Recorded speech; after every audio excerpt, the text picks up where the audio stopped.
Bom dia, meus amigos, que você tenha um dia abençoado, cheio de vitórias e conquistas. Hoje a palavra, como a gente combina, prática, rápida e aplicável, é de Juízes, do livro de Juízes. Muito legal essa história, porque ela traz exatamente, às vezes, um momento que você está vivendo, tá? Breve contexto, Juízes, o que trata mais nessa palavra, é sobre um momento em que o povo de Deus, os israelitas, eles tinham a terra prometida, eles tinham uma promessa de Deus, eles tinham na mão o fruto que Deus tinha prometido para eles, que era uma terra muito abundante, cheia de riquezas e tesouros e plantações, muito frutífera. Só que eles começaram a não aproveitar mais essa bênção. Eles começaram a se desconectar com essa bênção de Deus. Começaram a ficar um pouco mais orgulhosos, não viram a ação poderosa da mão de Deus e acharam que tudo vinha por eles. Eles começaram a desrespeitar alguns princípios que os afastaram de Deus. No momento que eles se afastam de Deus, algumas coisas começam a acontecer, e aí diante disso vem exatamente líderes, porque eles começavam a sofrer algumas consequências, e aí líderes começaram a vir para poder salvar esse povo. Juízes retrata diversos líderes, e hoje a gente vai falar de Gideão. Você já deve ter escutado essa palavra, é o capítulo 6, só que eu quero trazer alguns insights, para você poder aplicar no seu dia. Capítulo 6, ele começa assim, o povo de Israel pecou contra Deus, o Senhor, e por isso ele deixou que o povo de Midian os dominasse. Então eles tinham domínio sobre a terra, mas foram dominados, eles pecaram contra o Senhor, a gente vai entender por quê. Os israelitas se escondiam dos midianitas em cavernas e em outros lugares seguros das montanhas, porque os midianitas eram mais fortes do que eles. Todas as vezes que os israelitas semeavam, os midianitas vinham com os amalequitas e o povo do deserto, e os povos do deserto e os atacavam. Eles estavam totalmente inseguros, não tinham mais segurança. Acampavam na terra e destruíam as suas colheitas até o sul, perto de Gaza. Não deixavam nada para os israelitas viverem, nem ao menos uma ovelha, uma vaca ou um jumento. Chegavam com seu gado e as suas barracas e eram tão numerosos como gafanhotos. Eles e os seus camelos eram tantos que nem davam para contar. Vinham para destruir a terra e o povo de Israel não podia contar com ele. E o povo de Israel não podia com eles. Então eles estavam num momento de caos, Estavam sendo invadidos, destruídos, plantavam e o pessoal vinha lá e acabava com a terra deles, estavam sendo atacados, então estavam perdendo terras, enfim, não tinham mais domínio sobre o seu próprio lar, não tinham mais a sua propriedade. Começaram a ficar muito angustiados, claro. E aí eles vêm. Então os israelitas pediram socorro a Deus, o Senhor. Várias vezes é assim, A gente está no ápice, esquece de Deus. Aí quando vai para o vale, lembre de Deus, O negócio é a gente lembrar de Deus e glorificá-lo o tempo todo, durante todos os momentos da nossa vida. Então quando eles estavam naquele momento de vale, eles pediram socorro a Deus. Deus é muito misericordioso, o amor dele é infinito, já saiba disso. Então se você estiver num vale da vida, ele vai te escutar, ele vai te ajudar com certeza. E aí vem, quando eles oraram ao Senhor por causa dos midianitas, ele mandou um profeta. Deus costumava falar, por meio de profetas, que eles disse: assim diz o Senhor, Deus de Israel, eu tirei vocês da escravidão do Egito, lá na época do Egito, antes de chegar na terra prometida. Eu os livrei dos egípcios e dos que lutaram contra vocês aqui, nesta terra. Expulsei os seus inimigos e dei a vocês a terra deles. Eu disse que sou o Senhor, o Deus de vocês, e que vocês não deviam adorar os deuses dos amorreus, que viviam nesta terra. Mas vocês não quiseram me ouvir. Eles começaram a glorificar outros deuses. Qual outro Deus você está glorificando nesse momento? O dinheiro? As suas posses? Outras amizades estão ficando maiores do que Deus? A própria família? A própria esposa, o cônjuge, o esposo, está ficando maior do que o próprio Deus? O Deus que te criou, que te colocou nessa terra, que abriu o mundo para ti, que abre todas as oportunidades. Quem você está colocando no lugar de Deus? Primeira reflexão. Então o anjo do Senhor veio e sentou-se debaixo de um carvalho, que havia perto do povoado de Ofra.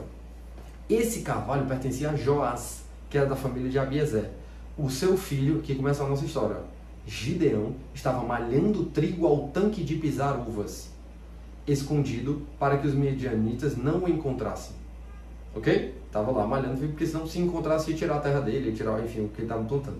Então o anjo do Senhor apareceu a ele e disse: você é corajoso.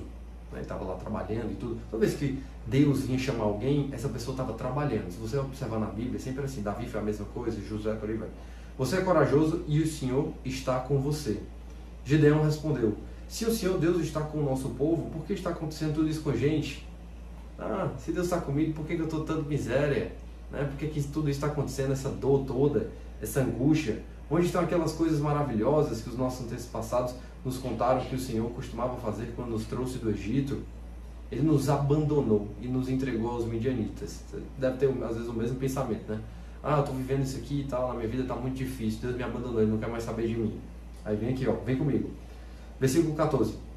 Então o Senhor Deus ordenou a Gideão: vá com toda a sua força e livre o povo de Israel dos midianitas. Sou eu quem está mandando que você vá. Você pensa, o Deus Todo-Poderoso falou com ele. E aí Gideão responde: Senhor, como posso libertar Israel? A minha família é a mais pobre da tribo de Manassés e eu sou a pessoa menos importante da minha família. Mas o Senhor disse: você pode fazer isso porque eu o ajudarei. Não vem de você, preste atenção. Você esmagará todos os midianitas como se eles fossem um só homem. Gideão vai continuar a conversa, vou parar aqui rapidinho. Vamos orar.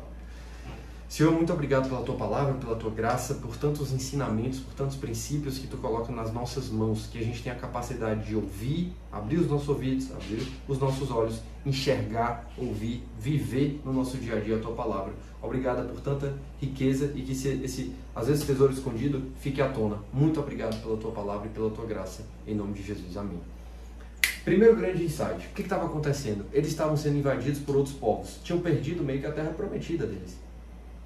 Por que isso aconteceu? Desobediência.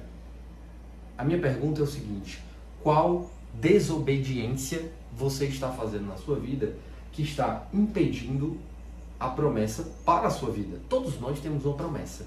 Você tem, eu tenho. Qual desobediência você está fazendo na sua vida que está impedindo a promessa para a sua vida? Às vezes você não está seguindo um conselho de um amigo sobre um negócio. Às vezes você parou de adorar e louvar o Senhor, e a igreja, louvar, adorar, falar do Senhor. Às vezes Deus te chamou para um ministério, Deus te chamou para um projeto, Deus te chamou para começar a espalhar a tua mensagem. Às vezes você é uma psicóloga, por exemplo, você ajuda pessoas em situação tremendamente difícil, e Deus te chamou para começar a falar na internet, ajudar mais pessoas, você está lá travada, você está desobedecendo a uma ordem. Às vezes você deixou de escutar os seus familiares, deixou de escutar os seus amigos, as suas amigas. Precisa de muita sabedoria, porque às vezes essas pessoas também estão travadas na vida, né? Mas que desobediência você está fazendo? Às vezes você deixou de honrar seus pais. Ah, não gosto dos meus pais, mas você sempre tem que honrar. É uma ordem da Bíblia, independente se você gostar ou não. Às vezes você deixou de honrar sua esposa, seu esposo. Às vezes você está fazendo besteira por trás, você sabe. Que desobediência você está fazendo que está impedindo a promessa chegar? Era isso que o povo estava acontecendo com ele. Eles estavam desobedecendo, eles estavam seguindo outros deuses, outras culturas, outras religiões que não eram o Senhor, e tinham se isolado do Senhor. E eu não falo só de seguir outro Deus. Às vezes os deuses da nossa vida é o dinheiro. O dinheiro se torna um Deus na nossa vida, as posses se tornam um Deus na nossa vida várias vezes. Meu Deus, quantas vezes a gente se perde nisso? Quem você tem colocado no lugar do Senhor e tem desobedecido a uma ordem direta dele. E aí isso tem impedido a promessa, a próxima fase, o próximo nível da sua vida. Era isso que estava acontecendo com o povo. E aí chegava num vale tão grande que ele falava: Senhor, pelo amor de Deus, eu não aguento mais. Tu és o nosso Deus, Tu és o nosso Salvador, nos tira daqui.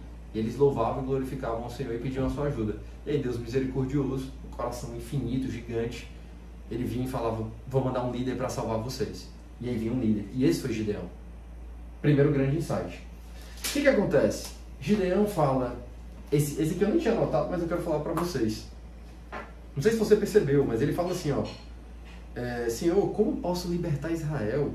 A minha família é a mais pobre da tribo de Manassés e eu sou a pessoa menos importante da minha família. Ei, amigo, isso aconteceu com Davi do mesmo jeito. José era o mais novo, se eu não me engano. Mas Davi era o mais novo também. Gideão era o mais novo aqui, né, nessa história. Ele tinha uma família pobre, ele era o menos importante, o menor, vamos dizer assim. E Deus, ele é absurdamente fantástico em fazer contradições. Como assim? O que era o menor se torna, vamos dizer assim, o maior. O que era o mais fraco se torna o mais forte. Cara, repetidas vezes ele pega a sua fraqueza e se torna a sua fortaleza. Várias vezes na Bíblia isso mostra. Mateus, eu tenho medo de falar em público. Muito provavelmente você vai ser usado aí. Mateus, eu tenho medo de me conectar com pessoas. Muito provavelmente você vai ser utilizado aí.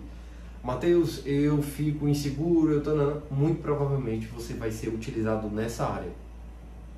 Cara, isso é muito poderoso, muito poderoso, muito poderoso. Porque você começa a reconhecer suas fraquezas, começa a ver a dádiva que Deus, o dom que Deus vem te dando. E é impressionante porque ele mostra exatamente que o poder não vem de você, nem de mim. O poder vem dele. Sempre assim, sempre assim. Perceba o padrão? O poder vem de Deus.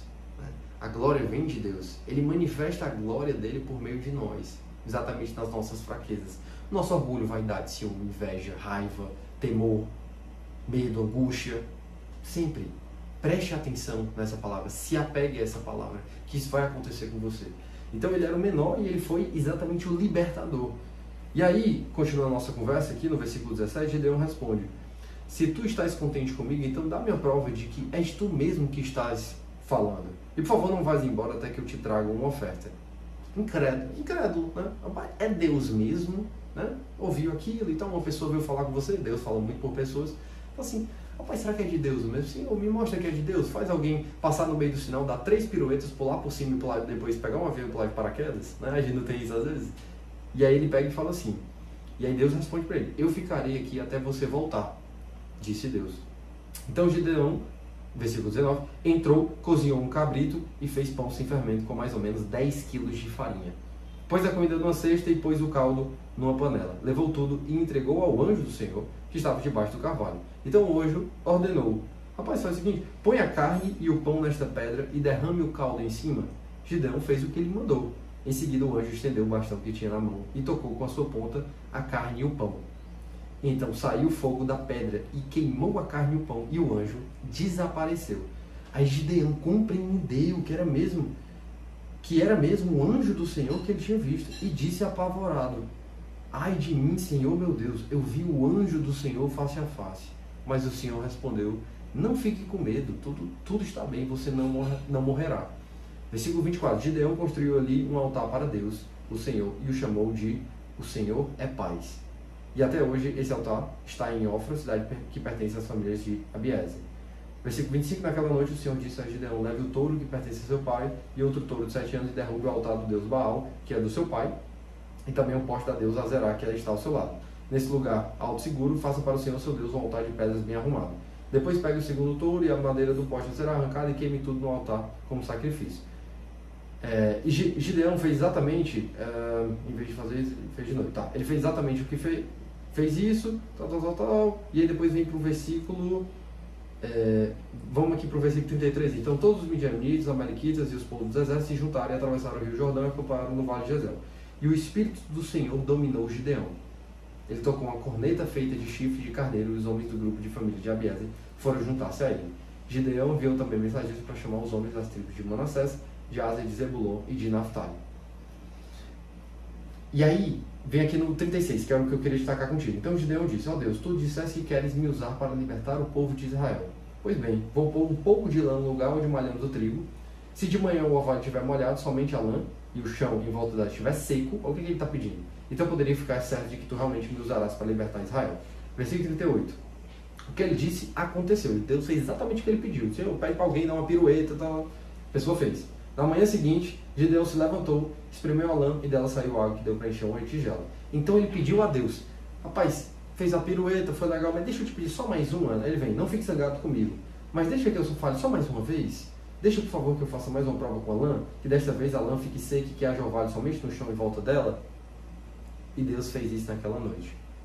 A lã ficou seca e o chão em volta ficou coberto de orvalho. Insight 2, para a gente terminar, né? Tem só mais um, mas tem esse também. Gideão estava incrédulo. Qual incredulidade você tem que está barrando a sua próxima fase? Porque às vezes Deus vai lá e fala: Senhor, por favor, pede para alguém de vermelho vir falar comigo. A pessoa vem e fala. Porque Deus quer realmente fazer uma obra muito grande. Deus sempre quer fazer uma obra muito grande. Mas Ele tem os seus motivos, né? Às vezes a gente desconhece. Só que às vezes Ele vai mandar para você exatamente a prova e às vezes não. E aí o que acontece é que o quanto essa incredulidade que você tem de que uma pessoa já trouxe uma palavra para você que vem de Deus, para você fazer alguma coisa, está barrando a próxima fase da sua vida. O quanto você já deve ter escutado alguém falando uma coisa para você, você fala assim: caramba, eu senti que era Deus falando comigo. Ou se às vezes você não escutou, peça a Deus: Senhor, fala comigo, eu não consigo te ver nem te ouvir. eu estou incrédulo, eu não tenho essa capacidade, me dá essa capacidade, traz alguém para falar comigo. E cara, é isso. E aí Deus vai falar com você da forma que Ele achar melhor, de acordo com a sua personalidade. Tem tantas histórias assim, a Maria, Deus já falou comigo várias vezes. Profecia, não sei o que, parará. Uma pessoa veio falar comigo. É assim. Deus vai falar com você, às vezes dessa forma ou de outra. Então, quantas vezes essa incredulidade barra a próxima fase, quantas vezes eu fiquei me abstendo de fazer essas mensagens aqui, porque não é pra mim não, pai, pelo amor de Deus, eu tenho uma empresa, eu sou empresário, eu trabalho com vendas na internet, o que tem a ver, não sei o que, não, eu não, comecei a ler a Bíblia há um pouco tempo, tal. Deus veio falando, me incomodando, Mateus, me incomodando, falei, cara, eu tenho que trazer essa mensagem. Duas pessoas vão ver, mas é isso, duas pessoas vão ser transformadas, amém. Que coisa boa, elas vão compartilhar, vão comentar, loucura, vão mudar a vida delas. E aí a terceira, que eu até já comentei com você, não é pelo seu tamanho, mas pelo amor de Deus e pela generosidade do Senhor, que Ele faz grandes obras na sua vida. O desenrolar da história é fantástico, né? O Espírito Santo baixa em Gideão, se você continuar lendo a história, e ele ganha uma coragem, né? O Espírito Santo desce nele, ele ganha uma coragem de fazer o que precisa ser feito, de realmente guerrear e conquistar a terra e acabar com os outros povos. A história é linda, é fantástica, e realmente o povo é liberto, né, desses outros, os midianitas, enfim, amalequitas, que estavam dominando. Então, o grande ponto dessa passagem de hoje, foi um pouco mais longo o vídeo de hoje, mas é para te mostrar que Deus tem muita coisa poderosa para fazer na sua vida, mas você tem que permitir. Você tem que se permitir ouvir, você tem que acreditar, você tem que se apegar à palavra e você tem que fazer acontecer. Você tem que voltar para a sua obediência, é muito importante, você está em comunhão com o Pai, em obediência. Viver a sua verdadeira fé, ou escutar e estar aberto para ouvir a palavra de Deus, pedir, se deitar, colocar os seus joelhos no chão e acreditar que Ele vai fazer uma grande obra, porque Ele já está fazendo, muito possivelmente, ou vai fazer uma grande obra na sua vida. Amém? Não é pela sua força, mas pela força de Deus. A palavra de hoje ela é poderosa se você se apegar a ela. A palavra de hoje é de esperança, de avivamento, é de renovação, é de próxima fase. E eu tenho certeza que você vai viver essa próxima fase. Eu acredito e eu vejo que você vai acreditar nisso também. Em nome de Jesus. Amém.